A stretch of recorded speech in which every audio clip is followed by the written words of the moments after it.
Hello students, welcome to my channel GPAT preparation. Students, आज का हमारा टॉपिक है amino acid and proteins from the subject biochemistry. तो चलिए शुरू करते हैं। Chemical nature of the amino acids. The alpha amino acids in peptides and proteins consist of a carboxylic acid COOH and an amino NH2 functional group attached to the same tetrahedral carbon atom.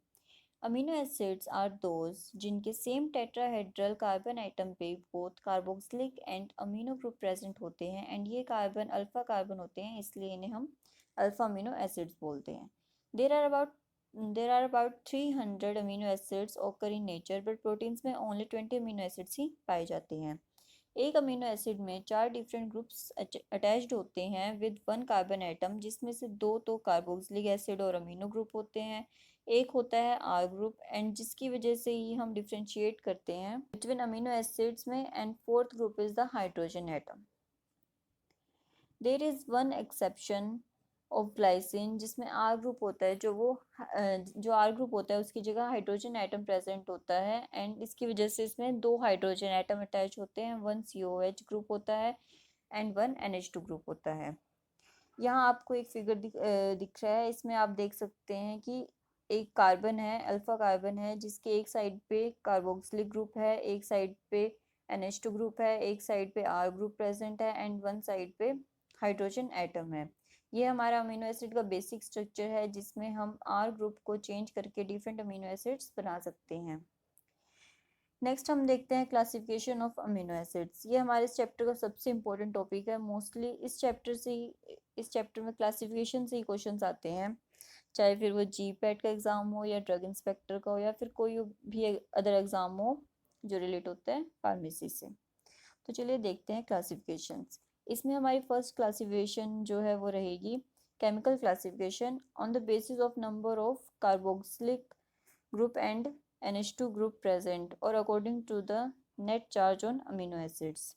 इसमें हमारी जो first category रहेगी वो है monobasic and monocarboxylic amino acids, that is neutral और uncharged amino acids.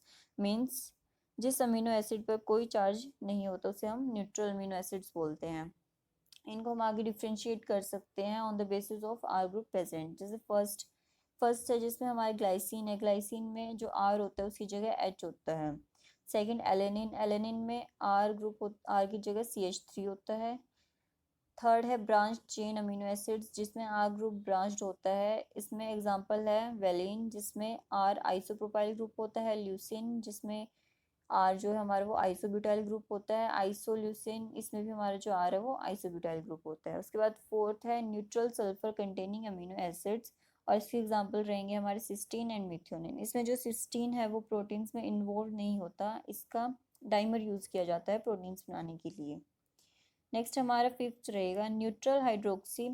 Hydroxy means जिसमें OH group present होता है, और इसका एग्जांपल है सीरीन एंड थ्रियोनिन। उसके बाद हमारा सिक्स्थ है न्यूट्रल एरोमेटिक अमीनो एसिड्स। इसके एग्जांपल है फिनाइलएलेनिन, टायरोसिन एंड ट्रिप्टोफैन। उसके बाद सेवन्थ है हमारा न्यूट्रल हेटेरोसाइक्लिक, जिसमें हमारा हेटेरोसाइक्लिक रिंग प्रेजेंट होती है। हेटेरोसाइक्लिक रिंग मतलब जिसके साइक्लिक रिंग के अंदर different type of atoms present होते हैं। इसमें हमारा एग्जांपल है ट्रिप्टोफन, इसमें हमारी इंडोल रिंग होती है, और प्रोलीन, इसमें हमारा अमीनो ग्रुप होता है। इसमें हमारे अमीनो ग्रुप की जगह इमीनो ग्रुप होता है, इमीनो ग्रुप प्रेजेंट होता है, इसलिए हम इसे अल्फा इमीनो एसिड बोलते हैं rather than alpha amino acid. तो न्यूट्रल के बाद हमारी सेकंड कैटेगरी आती है basic amino acids. Those acids having 2 और more NH groups are known as basic amino acids, और एट फिजियोलॉजिकल pH पे इन एसिड पे जो चार्ज होता है वो पॉजिटिव चार्ज होता है। इसके एग्जांपल्स हैं लाइजीन, आर्जिनिन एंड हिस्टिडीन। उसके बाद हमारी नेक्स्ट आती है एसिडिक अमीनो एसिड्स।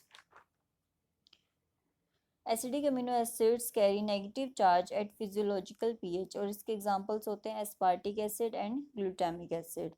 हमारी सेकंड टाइप की जो क्लासिफिकेशन है वो रहेगी according to the polarity of side chain, that is R group.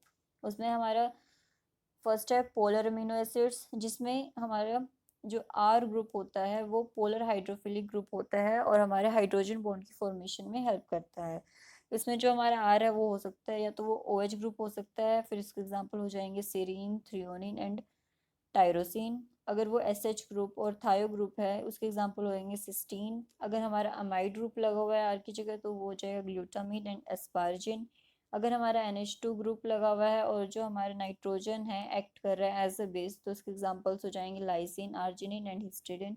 और अगर हमारे आर ग्रुप पे COH ग्रुप लगा हुआ है तो इसके हमारे एग्जाम्पल हो जाएंगे aspartic acid and glutamic acid. उसमें इसके नेक्स्ट है non polar amino acids.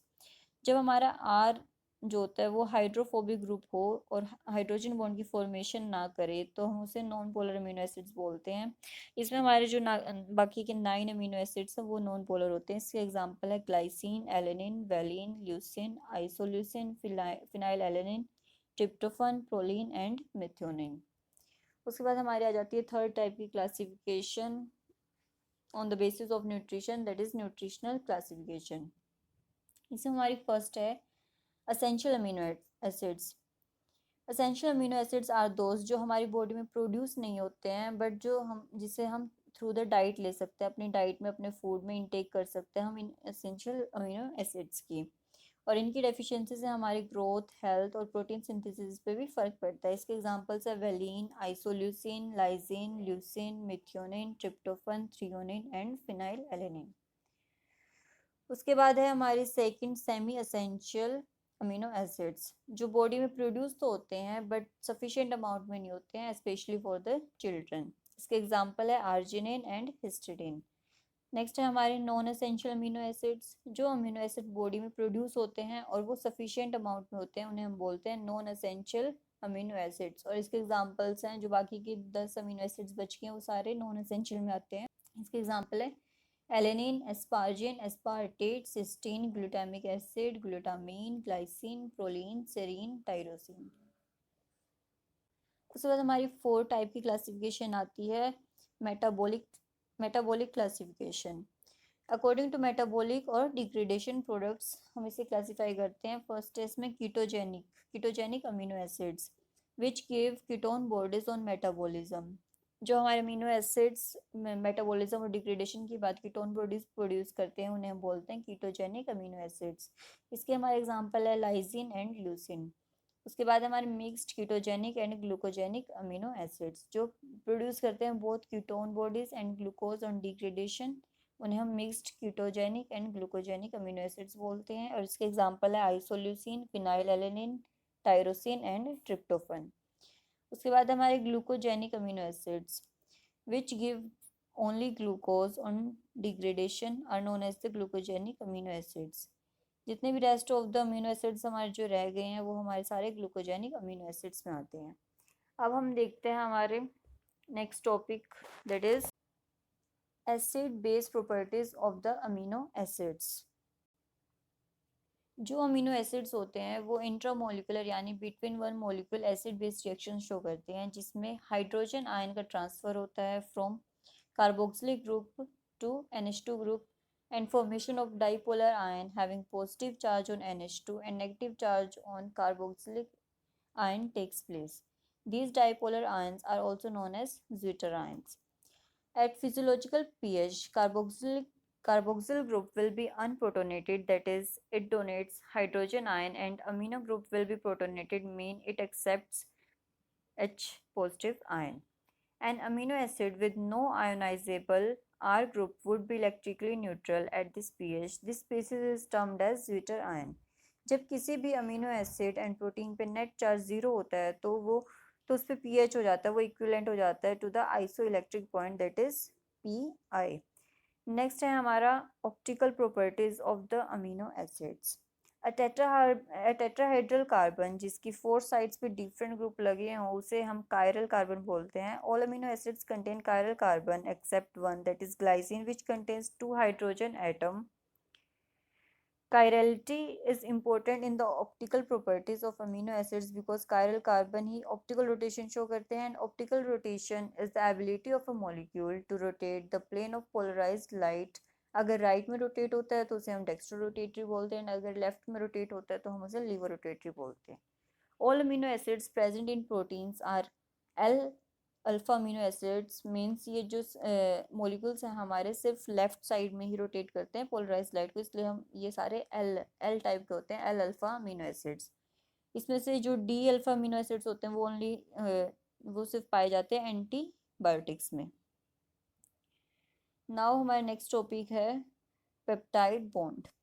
Peptide bond is the bond formed between the carboxylic acid of one amino acid and amino group of other amino acid when condensation reaction takes place between many amino acids for the formation of proteins and peptides and release of water takes place।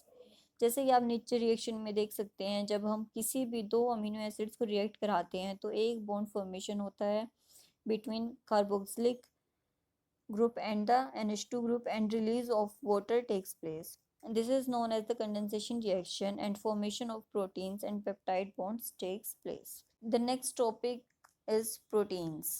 Proteins are the complex molecules made up of carbon, hydrogen, oxygen and nitrogen और sometimes इसमें sulphur and phosphorus भी होता है। Proteins जो है वो हमारे condensation of different types of amino acid से बनते हैं। प्रोटीन्स यूज होते हैं हमारे for the synthesis of enzyme, example है इसके pepsin, trypsin, for the formation of hormones, example insulin, adrenaline. As carrier proteins भी हम इसे यूज कर सकते हैं, इसके एग्जांपल है haemoglobin. As contractile proteins, myosin, actin. As structural proteins, collagen and protective proteins that is antibodies. Protein skin pigments like melanin की formation में भी यूज होता है and in the formation of genetic materials that is RNA, DNA, purines and pyrimidine, इसमें भी use होता है। उसके बाद हम देखते हैं हमारे स्ट्रक्चर ऑफ प्रोटीन्स। मेनली हमारे 4 टाइप्स ऑफ प्रोटीन स्ट्रक्चर होते हैं, जिसमें हमारा प्राइमरी स्ट्रक्चर है सिंपल अमीनो एसिड की चेन होती है, इसमें पॉलीपेप्टाइड चेन होती है और ये लीनियर स्ट्रक्चर होता है। उसके बाद हमारा आता है सेकेंडरी स्ट्रक्चर, इसमें हमारे alpha helix and beta sheet structure होते हैं और इसमें जो हाइड्रोजन बॉन्डिंग होती है between the backbone of atoms. उसके बाद टर्शियरी स्ट्रक्चर होता है, it is the more complex than secondary and it is a 3 dimensional shapes in which folding of proteins takes place. उसके बाद हमारा quaternary structure, it is the most complex structure जिसमें 2 और more polypeptide chains मिलकर single 3 dimensional protein unit बनाती है। And the last topic of this video is denaturation. It is the loss of secondary, tertiary and quaternary protein structure into primary structure। जब हमारे secondary, tertiary और quaternary structure में non covalent bonds and disulphide जो bonds होते हैं वो टूट जाते हैं और ये कन्वर्ट हो जाते हैं प्राइमरी स्ट्रक्चर में जिसमें सिर्फ पेप्टाइड बॉन्ड प्रेजेंट होता है, उसे हम बोलते हैं डीनेचुरेशन ऑफ प्रोटीन्स। और इसके साथ ही हमारा ये चैप्टर कंप्लीट होता है। नेक्स्ट वीडियो रहेगी इस चैप्टर के एमसीक्यूज पे। थैंक यू स्टूडेंट्स इस चैनल से जुड़ने के लिए। प्लीज़ सब्सक्राइब द चैनल और स्टूडेंट्स प्लीज़ वीडियो को लाइक एंड शेयर कर दिया करो ताकि मुझे और ज़्यादा मोटिवेशन मिले आपके लिए वीडियोस बनाने के लिए। एंड कमेंट्स में ज़रूर बताना आपको वीडियो कैसी लगी। Bye bye, take care.